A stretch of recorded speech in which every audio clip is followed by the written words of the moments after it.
الحمد لله نحمده ونستعينه ونستغفره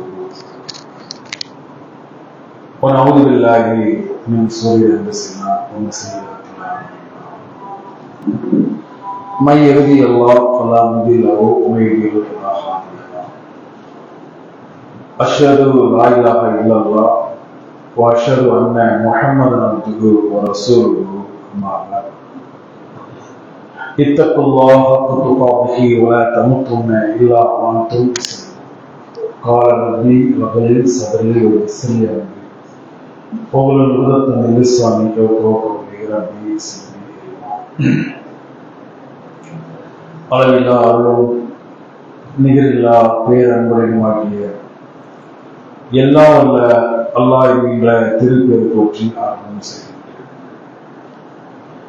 அல்லாஹ்வுடைய மகத்தான கிருபையா அவன் புனிதமாக்கிய இந்த ரமலானுடைய முதல் நோன்பை நிறைவு செய்வதாக அடுத்தடுத்து வரக்கூடிய நோன்பை எதிர்நோக்கியவர்களாக இருக்கக்கூடிய இந்த நல்ல தருவாயில் அதிகமான அளவிலே இபாதத்துகள் செய்ய வேண்டும். அந்த இபாதத்துக்கள் மூலமாக அல்லாஹ்வை நாம் நெருங்க வேண்டும் என்ற நல்ல எண்ணத்தோடு நாம் இந்த பகலிலே நோன்பை நோற்றவர்களாகவும் இரவிலே அவனை வணங்கியவர்களாகவும் இருக்கக்கூடிய இந்த நேரத்திலே நாளை மறுமையிலே ஒரு தனி மனிதனுடைய விசாரணை எப்படி இருக்கும் என்ற தலைப்பிலே சில செய்திகளை உங்களுக்கும் எனக்கும் ஒரு அறிவுரையாக சொல்வதற்கு நிர்வாகத்தின் சார்பாக படிக்கப்பட்டிருக்கிறது. பொதுவாக இஸ்லாம் என்று சொல்லக்கூடிய இந்த தூய மார்க்கம் ஏக இறைவனுடைய மார்க்கம். இந்த தீன இந்த இஸ்லாம், இஸ்லாத்துடைய ஓனர் அல்லாஹ். அந்த ஓனர் சொல்லக்கூடிய சில செய்திகளை நாம் ஏற்றுக்கொண்டால்தான் அந்த மார்க்கத்திலே பயணிக்க முடியும். அதுல சொல்லக்கூடிய அடிப்படையான ஒரு செய்தி என்னன்னு சொன்னா, அல்லாஹ்வை நம்ப வேண்டும், அவருடைய தூதரை ஏற்றுக்கொள்ள வேண்டும், அதை தாண்டி மறைவாக இருக்கக்கூடிய மறுமை நாளை நாம் நம்ப வேண்டும். அப்ப இந்த செய்தி என்பது நம்மளிடத்தில் இருக்க வேண்டும்.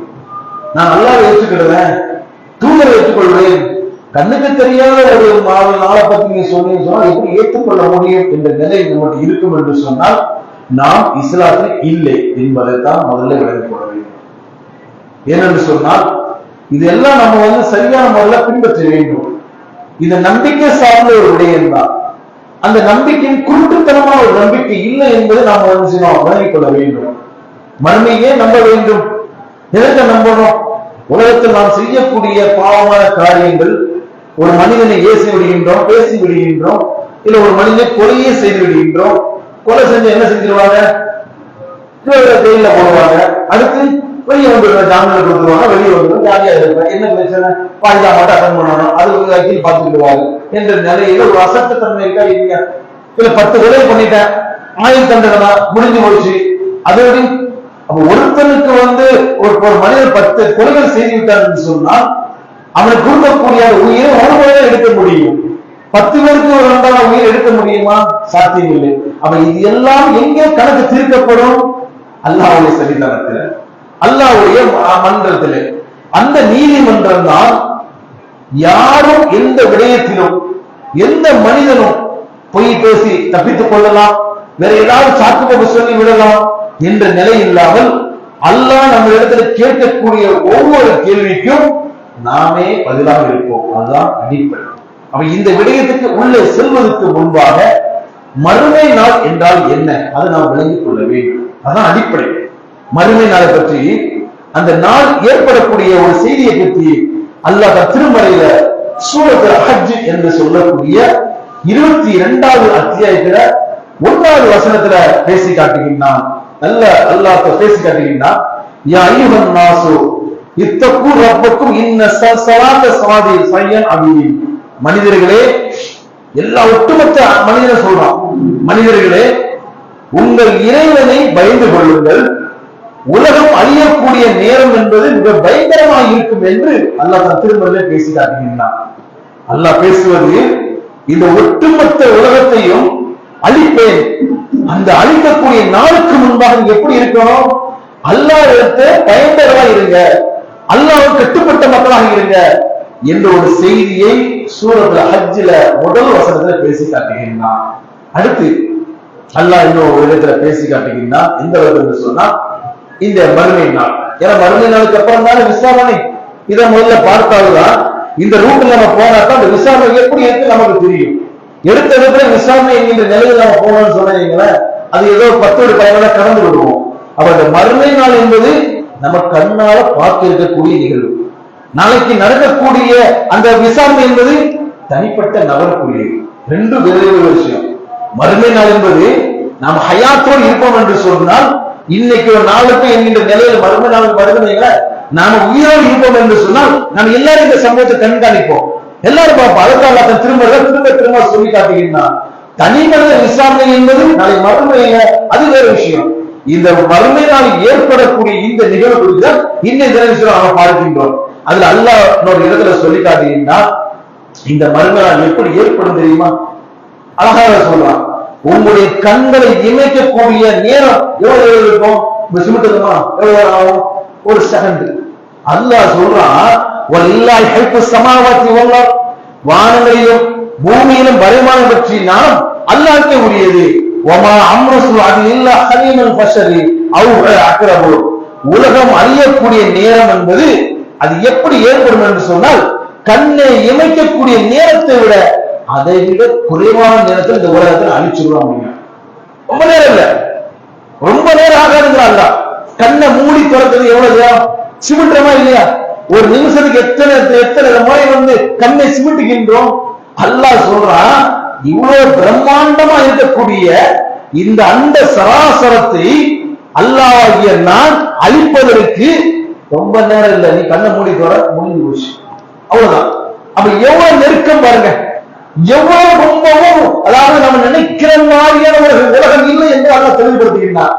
உன்னுடைய கண்ணை இமைக்கிற நேரத்தை விட அதை விட குறைவான நேரத்துல இந்த உலகத்தை அழிப்பேன் என்று அல்லாஹ் தன் திருமறையிலே சொல்லிவிட்டு சொல்ற, இன்னல்லாஹ் அலா குல்லி ஷைஇன் கதீர், ஒவ்வொரு பொருளின் மீதும் அல்லாஹ் ஆற்றலுடையவன் என்று அல்லாஹ் சூரத்துல் நஹ்ல் என்று சொல்லக்கூடிய 16வது அத்தியாயத்தில் 77வது வசனத்துல சொல்லி காட்டுகிறான். அப்ப உலகம் அழியக்கூடியது என்று நிச்சயம், அதுல மறுப்பே இல்லை. நம்ம பங்களா கட்டி இருக்கலாம், டைல்ஸ் போட்டிருப்போம், கிரானைட் வாங்கி கட்டி இருப்போம், மார்பிள் எல்லாம் செஞ்சிருப்போம். எல்லாம் எங்கதான்? இந்த பூமிக்கு மேலதான், வேற எங்கேயும் இல்லை. வானத்துக்கு கீழே, இந்த பூமிக்கு மேல வேற எதுவுமே இல்லை. எவ்வளவு ஆடம்பரத்தில் வீட கட்டி இருந்தான். அல்லாஹ் நாடி விட்டான் என்று சொன்னால் ஒரு செகண்ட் தான், முடிஞ்சு போச்சு. எவனும் எதுவும் செய்ய முடியாத அளவிற்கு இந்த உலகத்தை நம்ம கண்ணை மூடி துறப்பதற்குள்ளார அழித்து விடுவது என்று அல்லாஹ் தன் திருமறையிலே சொல்லி காட்டுகின்றான். இது மிக முக்கியமான ஒரு செய்தி. ஏன்னா அல்லாஹ் உலகம் என்பது ஒரு நாள் அழிக்கப்படும் என்பது நிச்சயம். அடுத்து அல்லாஹ்வுடைய தூதர் நபிகள் நாயகம் ஸல்லல்லாஹு அலைஹி சொல்றாங்க, இந்த நாள் மறுமை நாள் என்பதும் மறுமை நாளும் நானும் இப்படி இருக்கேன் என்று 2 விரலை காமிக்கிறாங்க. ஒன்று சுட்டு விரலையும் இன்னொரு நடுவிரலையும் சுட்டி காட்டுறாங்க. மறுமை நாளும் நானும் இப்படிதான் இருக்கும், ரொம்ப தூரம் இல்லை. ஒவ்வொரு மனிதனை சொல்லவில்லை, 2 கைக்கு மத்தியில் இடத்தை சொல்லவில்லை, 2 விரலுக்கு இடையில என்ன தூரம் இருக்குது? பல கிலோமீட்டர். இந்த 2 விரல் இருக்குது, பல கிலோமீட்டர் இருக்குது, ஒண்ணுமே இல்லை, ரொம்ப நெருக்கன்னு சொல்றாங்க. அதை சொல்லும் போது கூட 2 விரலையும் தூக்கி காமித்து விட்டு இந்த நடு விரலையும் சுட்டு விரலையும் காமித்து விட்டு சொல்றாங்க, இதுதான் நான் மறுமை, நானும் மறுமை இப்படிதான் இருக்கிறோம், எப்ப வரும் தெரியாது என்று அல்லாஹ்வுடைய தூதர் சொல்றாங்க. அதை சொல்லிட்டு மேலும் சொல்றாங்க, இந்த மறுமை நாள் குறித்தான ஒரு செய்தியை சொல்லும் பொழுது ஒரு 2 வியாபாரி வர்றாங்க, துணி வியாபாரி வர்றாங்க. அவர் அந்த துணியை விரித்து மக்கள் இடத்துல காட்டிக் கொண்டு இருப்பார், வியாபாரம் செய்து கொண்டிருப்பார்.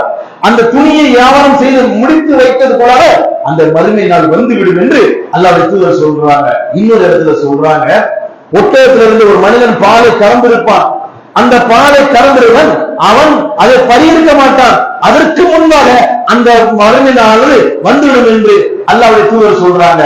இன்னொரு இடத்துல அல்லாஹ்வுடைய தூதர் சொல்றாங்க, ஒரு மனிதன் தனக்கு முன்னால் வைக்கப்பட்ட சாப்பாட்டு உணவை எடுத்து எல்லாம் சமைச்சு செஞ்சிருப்பாங்க, கறி வச்சிருப்பான், எல்லாம் சமைச்சிருப்பான்.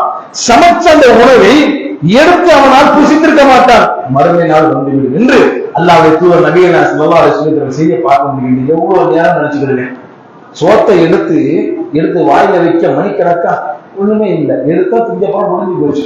கையை சுத்தி தலையை சுத்தலாம் கொண்டு போறது இல்லை, எடுக்க போற எடுத்து வாயில வச்சு மெல்ல போற உள்ள தள்ள போற முடிஞ்சு போச்சு. இவ்வளவுதான் ரசூலுல்லாஹ் சொல்றாங்க. உன்னுடைய தட்டுல இருக்கக்கூடிய இந்த உணவை எடுத்து இதுல கொண்டு வருவதற்கு எவ்வளவு நேரம்? செகண்ட் கணக்கு தான்.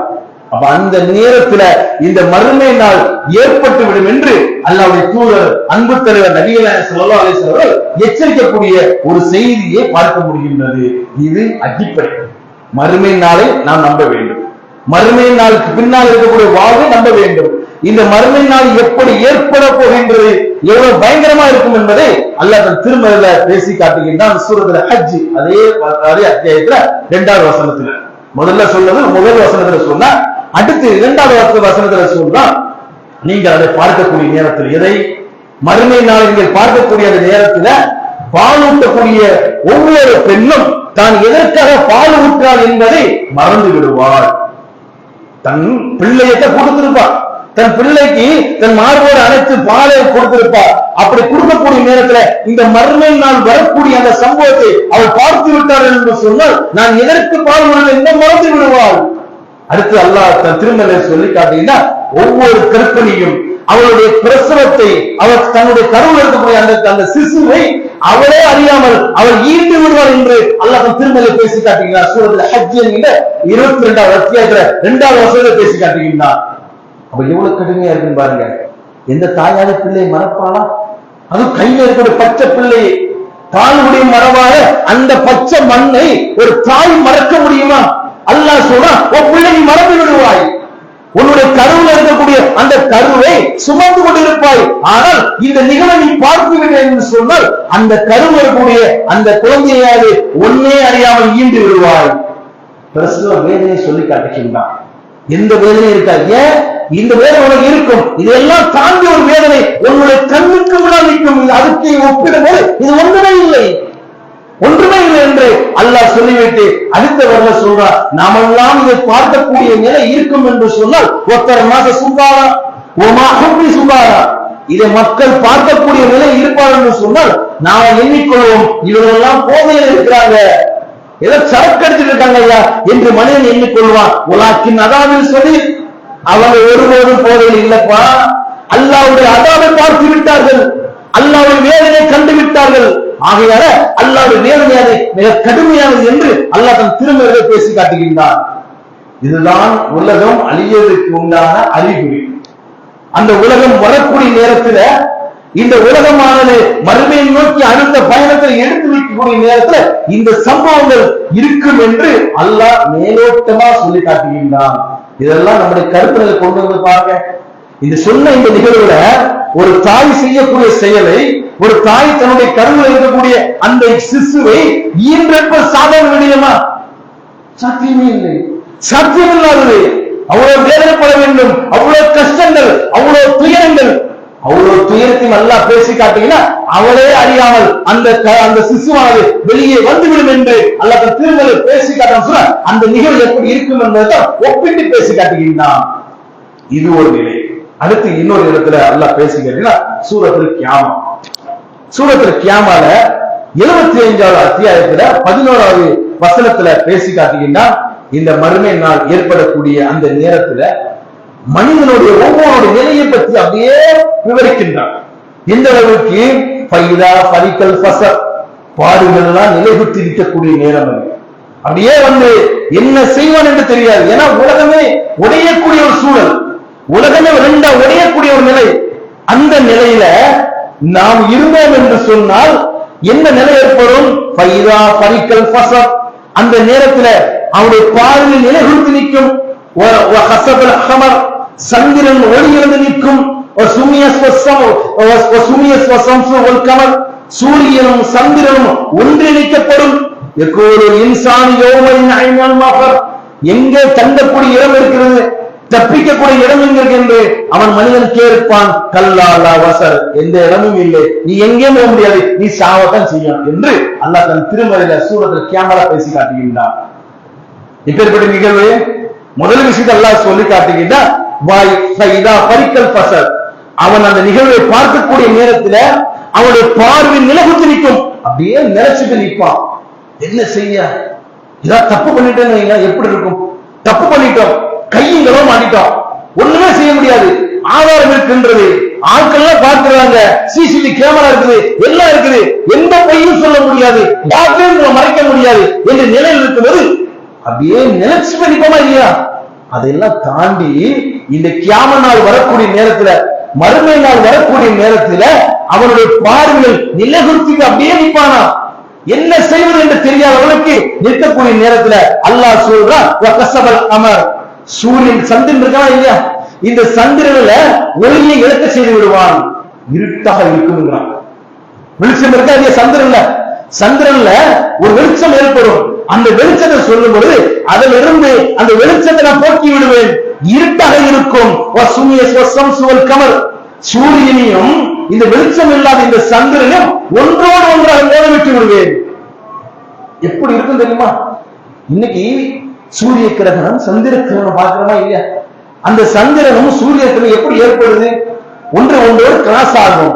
அந்த நேரத்துல அல்லாஹ்வுடைய தூதர் அன்பு தலைவர் இந்த மாதிரி சந்திரக்கிரகணம் சூரிய கிரகணம் ஏற்படும் நேரத்துல ரசூலுல்லாஹ் வந்து என்ன ஏதோ ஒரு நடக்க போகின்றதோ என்கிற நிலையில வேக வேகமா பள்ளியாசல் ஓடுகிறார். ரசூலுல்லாஹ் வந்து தொழுகை நடத்துறாங்க, மக்களுக்கு போதனை செய்யறாங்க, நீங்க தான தர்மம் செய்யுங்க என்ற அடிப்படையில நீண்ட நெடிய துஆவை, நீண்ட நெடிய தொழுகை நடத்துறாங்க. ஏன்? மறுமை நாள் வரப்போகின்றதோ என்கிற பயத்தோடு வந்து நிற்கிறாங்க. அதனாலதான் சூரிய கிரகணம் ஏற்பட்டாலும் சந்திர கிரகணம் ஏற்பட்டாலும் நீங்க அந்த இடத்துல அல்லாஹ்வுடைய இல்லத்துக்கு வந்து விடுங்கள், அல்லாஹ்வை தௌபா செஞ்சு விடுங்க, பாவமன்னிப்பு கேட்டு விடுங்கள். ஏன்? இப்படி வரக்கூடிய அந்த சந்திரனோ சூரியனோ அப்படியே கடந்து சென்று விட்டு சொன்னால் பிரச்சனை இல்லை, அது ஒரு மணி நேரம் இருட்டாக இருக்கும், எந்த பிரச்சனையும் இல்லை. ஒன்றோடு ஒன்றாக ஓடிவிட்டது என்று சொன்னால் இந்த உலகம் சின்னமாக உடைந்துவிடும், ஒண்ணுமே செய்ய முடியாது. நீங்க என்னதான் கூப்பாடு போட்டாலும் சரிதான், நீங்க என்ன செஞ்சாலும் சரிதான். அதனாலதான் சொல்றேன், எப்போது இன்சான் யோமையின் ஐநல் மஃபர், அந்த மனுஷன் கேட்பான், இந்த சூரியனும் சந்திரன் ஒன்றோடு ஒன்று மோதவிடக்கும் நேரத்துல மிகப்பெரிய ஒரு பிரளயம் ஏற்படுகிற நேரத்துல இந்த மனுஷன் கேட்பான், என்னடா தப்பிக்கிறது இடம் இருக்கா, எங்க ஓடுவது, எங்க ஓட முடியும்? சூரியன் சந்திரன் நமக்கு கண்ணுக்கு முன்னால உடைக்கப்படக்கூடிய நேரத்துல, பூமியில ஒரு ஓரத்துல நாம இருக்கக்கூடிய நேரத்துல என்ன செய்ய முடியும்? எந்த தங்குமிடம் இருக்குது? அவன் கேட்பான், தப்பிக்கக்கூடிய இடம் ஏதாவது இருக்குதா என்று இந்த மனிதன் கேட்பான். ஒண்ண முடியாது, உன்னால எங்க நீ தப்பிப்ப, எங்க உன்னால் தப்பித்து ஓட முடியும்? ஏன் சந்திரன் வேண்டா, ஏன் பூமி, ஏன் பூமியில நீ வாழும்போது எவ்வளவு அட்டகாசம் செஞ்ச, எவ்வளவு அழிச்சாட்டியம் பண்ண, எவ்வளவு அகபாரம் பண்ண, எவ்வளவு அக்கிரம் பண்ண. இப்ப பாரு, திருமறை குர்ஆன் மேல உங்க எச்சரிக்கை செய்தலாம் இல்லையா? திருமறை குர்ஆன் சொல்லப்பட்டா இல்ல, நம்ம ஹயாத்தோடு இருப்போம் என்று சொன்னால் இந்த சூரியனும் சந்திரனும் ஒன்றோடு ஒன்றாக மோதவிட்டு அது சின்னமாக மிகப்பெரிய பிரம்மாண்டத்தை ஏற்படுத்துவாங்களா? அந்த இடத்துல நாம் இருப்போம் என்று சொன்னால் ஒவ்வொரு மனிதன் கேட்பான், கல்லாலா வசரியா, எங்க தப்பிக்க ஒண்ணுமே இடம் இல்லையே, தப்பிப்பதற்குள்ளான இடமே இல்லை என்று அந்த இடத்திலே அவன் புலம்புவதாக அல்லாஹ் தன் திருமறையிலே பேசி காட்டுகிறான். இதெல்லாம் எங்க? பூமியில். இன்னும் மறுமைக்கு நம்ம போகல, அல்லாஹ்வுடைய தயார் செய்திருக்கக்கூடிய சொர்க்கமோ நரகமோ அந்த வீட்டுக்கு போகவில்லை.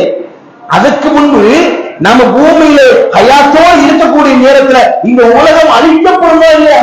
உலகம் அழிக்கப்படக்கூடியது இந்த பிரம்மாண்டமாக அல்லாஹ் பேசி காட்டுகிறது ஏற்படும்.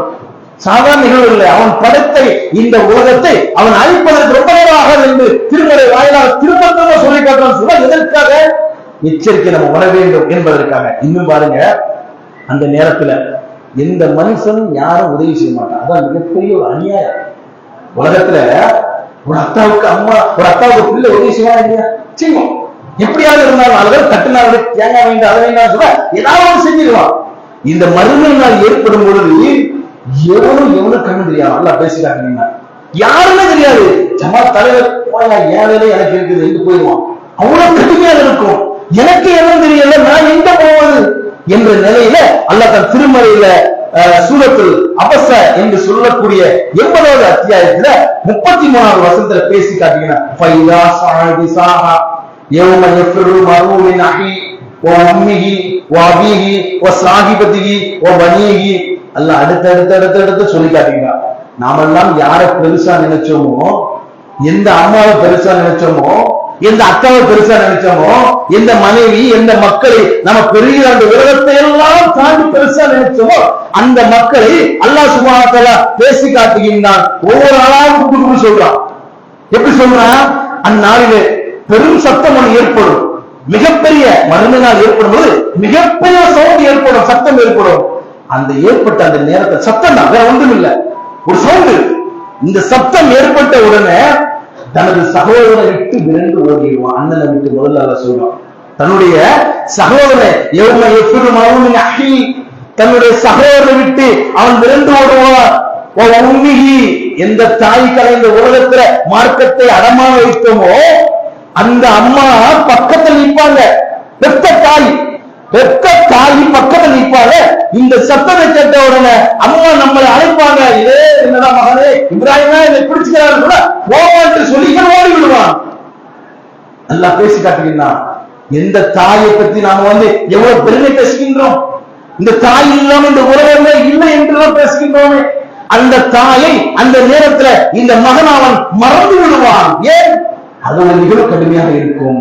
அந்த மறுமையினால் ஏற்படக்கூடிய அந்த சம்பவம் என்பது மிக பிரமாண்டமாக இருக்கும் என்று அல்லாஹ் பேசுகின்றான். அடுத்து அல்லாஹ் சொல்லி காட்டுகின்றான், உன்னுடைய தாய் கருத்து ஒரு தகப்பனாக நிற்பார். தாய் மட்டும் இல்ல, ஒரு தகப்பனாக நிற்பாரு, ஒரு அத்தா நிற்பாங்க. அந்த அத்தாவோட ஒரு இடத்துல அந்த நேரத்தை உதவி கேட்பாரு. என்னடா இது, எனக்கு எந்த ஒரு உதவி செய்யறான்னு சொல்லி கையை பிடித்தா கூட கையை உதவி விட்டு போட்டான்னு சொல்லி ஓடி விடுவான். அடுத்து உன்னுடைய கட்டிய மனைவி, நீ கட்டிய மனைவி, அந்த மனைவிக்கு அடைந்த உலகத்தை எல்லாம் தியாகம் செஞ்சா இல்லையா? அதான் நடக்கிற உலகத்துல. புதுசா திருமணம் ஆணை வந்துவிட்டான்னு சொன்னா தன்னுடைய மனைவி என்ன சொல்றாங்களோ அது கேட்ட மாதிரி எல்லாம் ஆடக்கூடிய தலையாட்டக்கூடிய நிலை இருக்கா இல்லையா? எந்த அளவுக்கு சில குடும்பங்களை பார்த்தோம் என்று சொன்னா அந்த மனைவி சொல்லக்கூடிய அளவில அவங்களுக்கு ஏற்றமாக நடப்பதற்காக தன்னை பெற்றெடுத்து வளர்த்து ஆளாக்கிய தன்னுடைய தகப்பனாரோ தன்னுடைய தாயாரோ வயசான காலத்துல ஏதோ சிறுநீர் வச்சிருப்பாங்க. முடியாம பேரமன் இல்ல, முடியாம சிறுநீர் வச்சிருப்பாங்க. அதை பொறுத்துக் கொள்ள முடியாத புதிதாக அந்த வரவுள்ள அந்த மருமகளுக்கு பிடிக்காது. என்ன இந்த கிளை இன்னும் கிடக்காது, இப்படி வச்சிருக்கீங்களா, சரியில்லையா, நாம தனியா போயிடுவோம், இல்ல அவன் வெளியே வத்தி விடு என்ற நிலையில தன்னுடைய மனைவிக்குடைய பேச்சை கேட்டு தன்னுடைய மனைவியுடைய சுகம் நமக்கு வேண்டும் என்பதற்காக அவர் என்னென்னமோ சொல்றாரோ அதற்கெல்லாம் தலையாட்டி கொண்டே ஆடிக்கொண்டு அந்த பெத்த தகப்பனாரை முதியோர் என்று சென்றவா இல்லையா? யாருக்காக? மனைவியுடைய பேச்சை கேட்டு மனைவியுடைய திருப்திக்காக, அவனுடைய மனசு நோக்கிவிடக் கூடாது, அவன் மனசு கோடிவிடக் கூடாது என்பதற்காக நம்முடைய தாயாரை அவங்க நம்மளை பெற்று வளர்த்து ஆளாக்கி கஷ்டப்பட்டு அவ்வளவு சிரமப்பட்ட அந்த தாய் வயசான காலத்துல அசிங்கம் பண்ணிட்டாங்க, ஏதோ பண்ணிட்டாங்க, ஏதோ நிலை, அதை பொறுத்துக் கொள்ள முடியாத இந்த மகன் முதியோர் நிலத்துல சேர்க்கக்கூடிய காட்சி. அல்லாஹ் சொல்றான், இந்த மனைவிக்காக உன் தாயெல்லாம் விட்டீங்களா, இன்னைக்கு உன் மனைவி விட்டு நீ ஓடுவீங்க. இந்த நிகழ்வு ஏற்படும் பொழுது உன்னுடைய மனைவி கண்ணுக்கு முன்னால் தெரிய மாட்டா. என்னவே ஒன்னும் செய்ய முடியாது, அந்த காலையில் அந்த காலை விட வேண்டியது. ஏன் இந்த நிகழ்வு கொடுத்தான்? கடுமையான ஒரு நிகழ்வு ஏற்படும் என்று அல்லாஹ் சொல்லிவிட்டு கடைசியாக சொல்லி காட்டுகிறான், நீ பெற்றெடுத்த பிள்ளை இருந்தாலும் சரிதான் கூட. இந்த நிகழ்வு ஏற்படும் போது ஏன் நான் பெற்றெடுத்த தங்கம் சொல்லுவோமா இல்லையா? நான் பெற்றெடுத்த சிங்கக்குட்டியா பக்கத்தில் இருந்தாலும் அடப்போரான்னு சொல்லி இவன் ஓடி விடுவான் என்று அல்லாஹ் தன் திருமறையில சூரத்தில் அபஸா என்கின்ற அத்தியாயத்தின் வாயிலாக பேசி காட்டுகின்றான். எதற்காக? இதெல்லாம் அல்லாஹ் சொல்லக்கூடிய விஷயம் என்ன? குடும்ப ரீதியாக நாம் எப்படி இருக்கின்றோம், அந்த நேரத்தில் உன் நிலை எப்படி இருக்கும், அந்த மறுமை நாள் வரக்கூடிய நேரத்தில் உன்னுடைய காட்சி உன்னுடைய இருக்கக்கூடிய அதிகாரம் எந்த அளவுக்கு ஆக்கப்படும் என்பதை அல்லாஹ் தன் திருமறையில பேசி காட்டக்கூடிய ஒரு செய்தியை பார்க்க முடியும். இன்னும் பாருங்க, அந்த நேரத்துல மனுஷன் என்ன நினைப்பா தெரியுமா? அம்மா பத்தி நினைக்க மாட்டான்ட்டான், அத்தா பத்தி நினைக்க முடியாது, தாயை பத்தி மனையை பத்தி நினைக்க முடியாது, பிள்ளை பத்தி நினைக்க முடியாது, யாரும் இல்ல. கடைசியில என்ன செய்வாருமா? அவனை பத்தி அவன் கவலை கொடுவான். நான் சொல்றது தெரியல, என் நிலை என்ன? அது வரைக்கும் உலகத்துல ஏதாவது பிரச்சனை தொழுகைக்கு வாழ வைக்கலாம்னு சொன்னா தொழுகைக்காக வாழ எங்க அப்பா ஏன் செய்வது, அவனை போக முடியாது, இதெல்லாம் சாப்பு ஒரு மாதிரியான பேசலானே இல்லையா?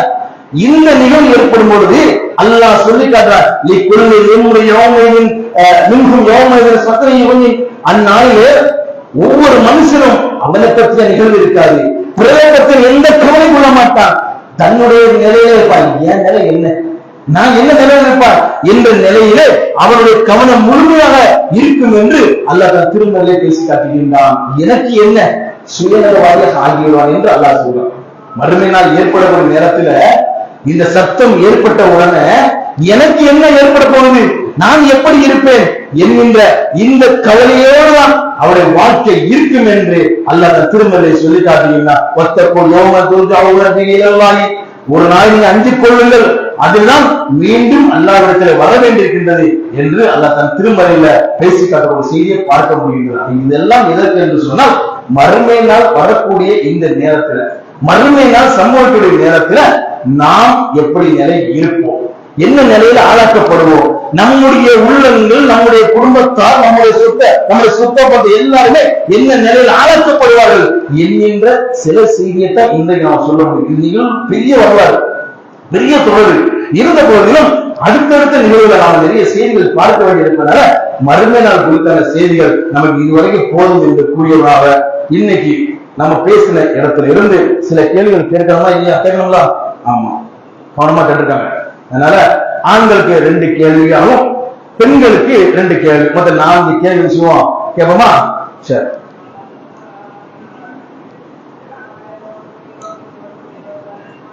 சரி, மறுமை நாள் ஏற்படக்கூடிய நேரத்துல பெண்களுக்கு சரியா கேள்வி. மறுமை நாள் ஏற்படக்கூடிய நேரத்துல எதை விட விரைவாக அல்லாஹ் கூறிய எதை விட விரைவாக நடக்கும் என்று அல்லாஹ் சொல்லி காட்டுகின்றான். மறுமை நாள் வரும், அது எதை விட விரைவாக வரும் என்று அல்லாஹ் தன் திருமறையிலே பேசி காட்டுகின்றான். சரி, கையை தூக்கிட்டீங்கன்னாதான் நீங்க பதில் சொல்ல வேண்டாம், நாம கேட்போம். யாருக்காவது கை தூக்கி யாருக்கு தெரியும் அதை சொல்லிடுவாங்களா? சரி, நீங்க வேற யாருக்கு தெரியும் இல்ல கூடுதல் செய்தி சொல்லுங்க. அதை அவங்க சொல்லிட்டாங்க. வேற அவங்க சொல்லிட்டாங்க. வேற கையை தூக்கிட்டீங்கன்னாக்கா,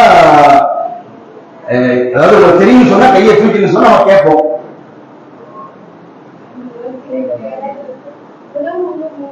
சரி, அப்ப இவங்கதான் சொல்லியிருக்காங்க. இரண்டாவது ஒரு கேள்வி ஆண்கள் செய்யல. சரியா? மறுமை நாளும் அல்லாஹ்வுடைய தூதரும் மறுமை நாள் நம்ம ஒன்றாக இருக்கின்றோம் என்று சொல்லி எதை குட்டி காட்டினாங்க? நீ கையை மட்டும் தான் தூக்கணும். சரி, அந்த வேலை எந்த வேலை? அந்த வேலை பேருங்க. சரி, அடுத்து பெண்களுக்கு.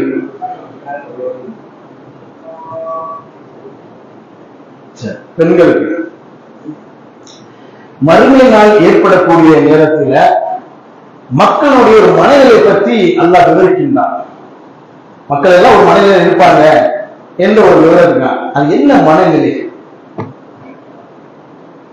தெரிஞ்சாலும் கையை தூக்கணும். எல்லாம் அந்த கொஸ்டின் அப்படியே ஆண்கள் செய்து வந்துடும். பெண்களுக்கு இப்போ 3வது கேள்வி பெண்களுக்கு. மறுமை நாள் ஏற்படக்கூடிய நேரத்தில் மக்களுடைய மனநிலை ஒரு நிலையில இருக்கும் என்று அல்லாஹ் பேசி காட்டுகின்றான். அதுவே சரி, சொல்லுங்க, பதில் சொல்லுங்க. பெண்களுக்கு கேள்வி புரியலையா? சரி, மறுமை நாள் ஏற்படும். அப்படி ஏற்படக்கூடிய அந்த பயங்கரமான நிகழ்வுல மக்கள் சில காரியங்கள் செய்யும் போது இன்னும் மக்கள் ஒரு நிலையில இருப்பாங்க. ஒரு விளக்கம் சொல்லாம நானே பதில் சொல்லிக்கலாமே.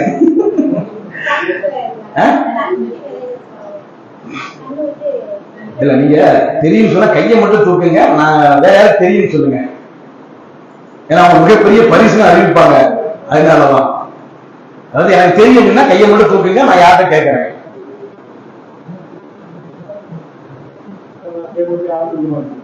ஓகேவா? சரி, இப்ப ஆண்களுக்கு சொல்லுங்க. இல்ல, தெரிஞ்ச கையை தூக்கிட்டு வரல. 1 2 3 4. சரி, நீங்க என்ன சொன்னீங்க? இல்ல, நீங்க சொல்லுங்க தம்பி, சொல்லுங்க.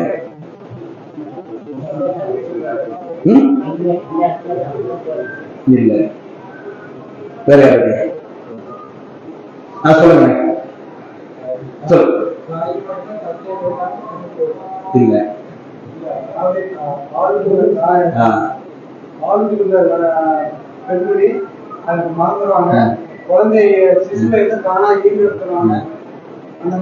அதுல விரைவு கடைசியா என்ன அல்லாஹ் சொல்லி காட்டுகின்றான். அவங்கதான் சொல்லணும். கடைசியா அவரோட வார்த்தையை முடிக்கிறாங்க. இல்ல அந்த வார்த்தை தான் அவருடைய பதிலே. ஆமா, அதை விளக்கி சொல்லிட்டேன். அந்த வார்த்தை என்ன வார்த்தை? இல்ல இல்ல. சரி, அப்ப நானே இந்த கேள்வி சொல்லிட்டுமா? பதில வேற யாரும் தெரியுமா? ஏன்னா இது இவ்வளவு அவங்க பாதிக்கிற வந்துட்டாங்க, எடுத்து பார்க்க வேண்டாம். அதாவது பாதிக்கிற வந்துட்டாங்க அவங்க. அதோடைய கடைசி வார்த்தை தான் அந்த வார்த்தைக்கான விளக்கம். நான் சொல்லுங்க. இல்ல. சரி, ஒத்தர மாச சுக்காரா அரபில சொல்லிட்டேன், தமிழ்ல சொல்லுங்க. இப்போ ஓமாபி சுக்காரா அடுத்த 2வது வழி சொல்லிட்டேன். யாருக்கு தெரியுது? ஒத்தர்னா சுக்காரா, ஓமாபி சுக்காரா. இது அரபி டெக்ஸ்ட். அதோட தமிழாக்கம் போதையிலே வசப்பட்டவர்களாக நாங்கள் இருக்கின்றோம் என்று யோசித்தோம். இல்ல, அவங்க போதையில இல்ல, அல்லாஹ்வுடைய அதாவை பார்த்து விட்டார்கள் என்பதனாலதான் இருக்காங்க என்று அல்லாஹ் சொல்றான். சரி, ரொம்ப கடினமாயிட்ட கேள்வி. சரி சரி,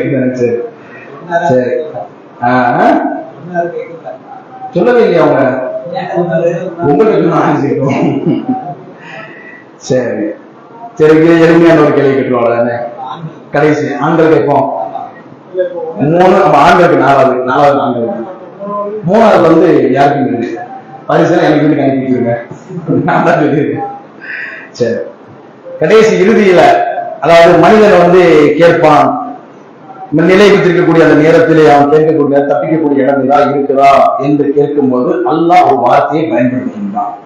இந்த உலகத்துல பூமியில வாழும்போது இந்த உலகம் அழிக்கக்கூடிய நேரத்துல தப்பிப்பதற்கு தான் இடம் இருக்குதா என்று இறைவன் கேட்பான். அல்லாஹ் அதுக்கு ஒரு வார்த்தை சொல்றான். என்ன வார்த்தை?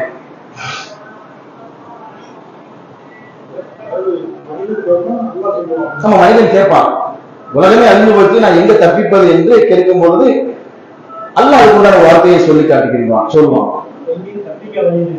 அதுக்கு என்ன வார்த்தை? அது என்ன வார்த்தை சொல்றாங்க? கல்லா வசா, எந்த புகலிடம் இல்லை என்று அல்லாஹ் சொல்லுவான். அவங்கதான். சரி சரி, இன்ஷா அல்லாஹ். எதுக்கு அப்படின்னா இந்த கேள்வி இதெல்லாம் இருக்குன்னா பயான நம்ம கொஞ்சம் கூட கவனத்தை பார்த்து கேட்க வேண்டும். அதை தாண்டி பரிசு அதெல்லாம் அந்த உலகத்துலதான் நம்முடைய மார்க்க அறிவை வளர்த்து கொண்டு வருகிறான். இதெல்லாம் வந்து நம்ம கேட்டாங்க, நம்மள பதில் சொல்ல முடியலையே, அதெல்லாம் ஒரு மேட்டரே இல்லை. தெரிந்து கொள்வோம். மார்க்கம் என்பது சஹாபாக்கள் கேள்வி கேட்டு கேள்வி ரசூலா படாப்படுறாங்க. சஹாபாக்கள் ரசூலாவை எதுவுமே விட மாட்டாங்க, ஏதாவது கேட்டுட்டே இருப்பாங்க, கொஞ்சம் இருப்பாங்க. அதெல்லாம் அல்லாஹ் ஒரு இடத்துல சொல்றா, அவரையே தொந்தரப்படுத்துறீங்க, ரொம்ப தொந்தரப்படுத்தாதீங்கன்னு சொல்லி அல்லாஹ் திரும்ப வசனத்தை இறக்கி பேசிக்காட்டீங்கன்னா. இப்ப கேள்வி கேட்பது என்பது அந்த பதிலை எதிர்பார்ப்பதுன்னா நம்முடைய மார்க்க விஷயம் இன்னும் அதிகமாகும். அதற்காகத்தான் இது மாதிரி நிகழும். இன்ஷா அல்லாஹ் இதனுடைய தொடர்ச்சி விஷயம் நாளை பார்த்து கூறிய நான் நிறைவேற்ற வாழ்வு இருந்தாங்க. துஆ சுப்ஹானல்லாஹ்.